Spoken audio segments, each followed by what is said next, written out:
যে নবীর উম্মতের মুক্তির জন্য আল্লাহ জুমার নামাজ দিয়েছেন, যে নবীর উম্মতের মুক্তির জন্য আল্লাহ মাহে রমজান মাস দিয়েছেন, যে নবীর উম্মতের মুক্তির জন্য আল্লাহ শবে কদর রাত্র দিয়েছেন, যে নবীর উম্মতের মুক্তির জন্য আল্লাহ পাক বরাতের রাত্র দিয়েছেন, আমরা সে নবীর উম্মত শুকরিয়া আদায় করি আলহামদুলিল্লাহ।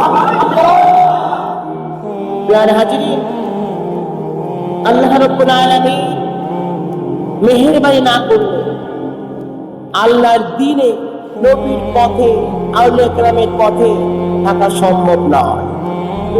মনে রাখবেন, সঠিক মতের পথে থাকা এটা আল্লাহর খাস মেহেরবানি, এছাড়া সম্ভব নয়। ইসলামের শুরুতে রাসূল বলেছেন যে ইসলামের শুরুতে মানুষের সংখ্যা খুব কম ছিল। ইসলাম শুরু হয়েছে অল্প সংখ্যক লোক। বাদা আল ইসলামু গরীবান, ইসলাম শুরু হয়েছে সামান্য লোক দিয়ে। সায়াউদু ওয়া সায়াউদু কামা বাদা গরীবান, ইসলাম যেমন শুরু হয়েছে অল্প লোক দিয়ে, রাসূল বলেন কিয়ামতের আগে আবার মুসলমান সংখ্যা একদম অল্প হয়ে যাবে।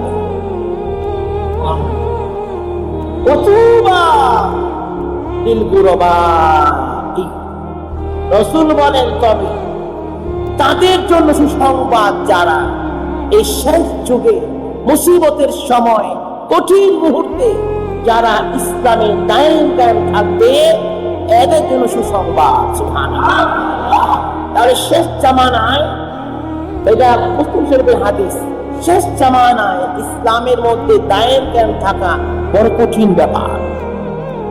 আমরা দেখতে পাচ্ছি এখন মানুষ ক্ষমতার মোহে, সম্পদের আশায়, ইজ্জতের আশায় তার ঈমানকে বিক্রি করে দিচ্ছে। এখন আগে তো টাকা পয়সার মানুষ বিক্রি হতো, এখন ঈমানে বিক্রি হয়ে যায়, ঈমানটাকে বিক্রি করে দেয়।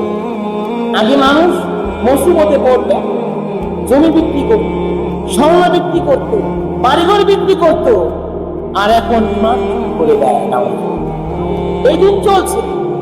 রাসূল বলেন যে ইসলাম যেমন অল্প মানুষ দিয়ে শুরু হয়েছে, কিয়ামতের আগে আবার অল্প লোক চলে আসে। তাদের জন্য সংবাদ যারা অল্পের মধ্যেও নিজেকে রাখতে পারবে। সুবহানাল্লাহ।